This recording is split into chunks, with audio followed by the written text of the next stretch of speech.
Welcome to the Slop Farm. Enjoy the video. In this video, I will show how to change golf grips. First, gather your essential tools, a utility knife, a new grip, and grip solvent. You will also need a vise with a rubber clamp to secure your club without damaging the shaft. Once the club is secure, carefully use the utility knife to cut the old grip lengthwise. Peel off the old grip and any remaining tape from the shaft. This preparation is crucial for a smooth replacement process.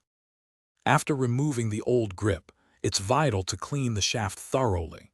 Use a rag and some grip solvent to wipe away any old adhesive residue, ensuring a clean surface for the new tape. Next, apply new double-sided grip tape. Start at the butt end and wrap it down the shaft, covering the area where the new grip will sit. Leave about 1/4 inch of tape overhanging the butt end. Now for the exciting part, installing the new grip. First, generously apply grip solvent inside the new grip, making sure to coat the entire interior.